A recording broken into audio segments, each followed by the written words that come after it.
Hi everyone, welcome to lesson 3 of our Power BI crash course.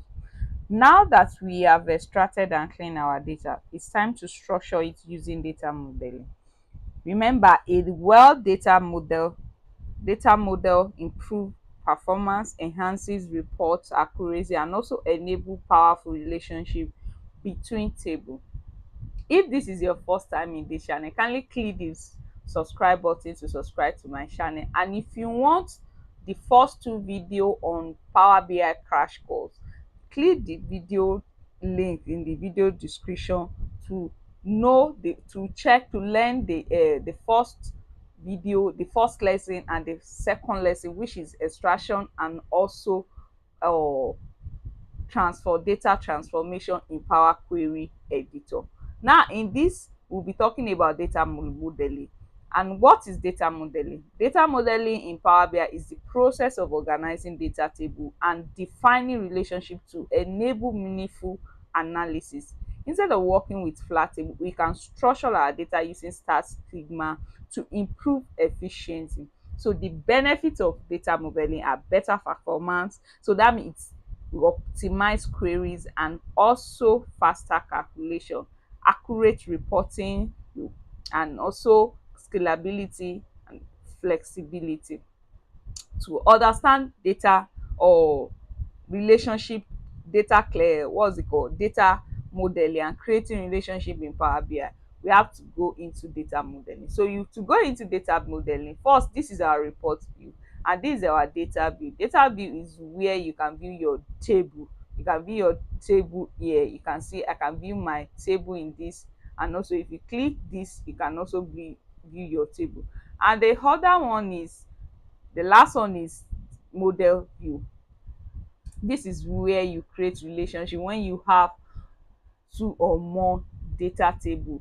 This is where you create relationship. So by default, data Power BI automatically creates one to many relationship within table. So here now, to this auditors and quality data, Power BI has already created one to many relationship. This is one to many. This star means many. This is one. So that means is create is or it detects another auditor here, and here too it detail employee master, it detail another, or what's it called, it details relationship between this. That's one to many.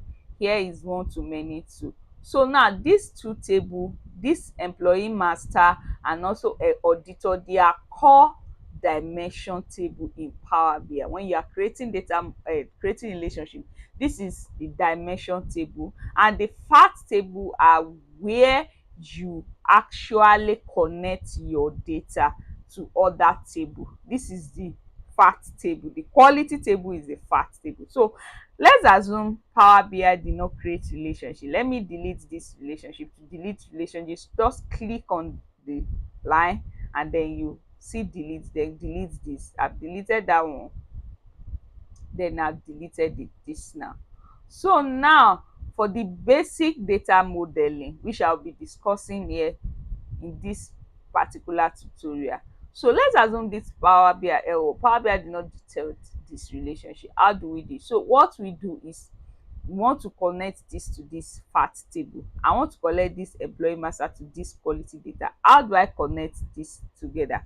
All I need to do is to look for the common things between them. So if you check this now, you see that we have employee auditor ID, and then we have another employee auditor IB. All I need to do is I'm going to be clicking this down and then drag it to this place. Once I drag it, it will create relationship. If you check this relationship now, you will see that it's highlighted auditor ID in both tables. You see that it's highlighted auditor ID in both tables. That means it has created one to many relationship with this. So if I did the same thing here, I'm going to be looking for another date, another thing that is common between these two tables. So, and which is the employee ID. We have employee ID here, we have employee ID here. So you can see now that it has created a one-to-many relationship between the employee master and quality data, and also between the auditor and quality data. So now this is called one-to-many relationship. This is called one-to-many relationship. So Power BI connects table based on relationship. There are three main types of relationship.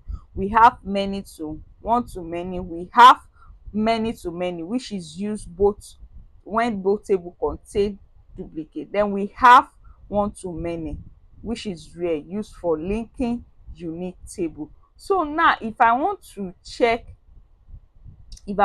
click on managing relationship, maybe I want to go to manage, I want to check, or I want to check this relationship. So I can actually edit this. Right click here, or you click on manage relationship here in this home tab. You click on manage relationship, and it will take us to the window type. So now you can see now that it has already, you can see that it has already, what's it called, I click on the first table. You see now that it's give me this, or it's analyzed the type of relationship between them, which is the many to one relationship. So you see now that we have many to one, we have one to many, and we have to one to one, we have one to many, we have many to many. Yes, there are four relationship, but to many to one and one to many, they are actually the same thing. So it works in the same way. So now, and then we have cross, or we have the what's it called, the cardinality, whether it is single or it is, what's it called, that this is the cardinality. Then the cross filter direction, whether it's single or both. So now this is just the simple way of actually creating a relationship between two or more table in Power BI. So now, best practice for data modeling is use star schema for better performance. Then avoid using many to many relationship unless it's necessary. Now that we've built our data model, it's time to, now that we've built our data model, in the next lesson we'll explore how to create analysis in, to create simple analysis, basic analysis in Power BI. So stay tuned in this channel so that you will not miss any content. If you found this lesson helpful, hit the like button and drop a comment below. If this is very helpful for you, kindly like the video, share, comment. Most importantly, subscribe to my channel so that you will not miss any update in the next tutorial. Bye.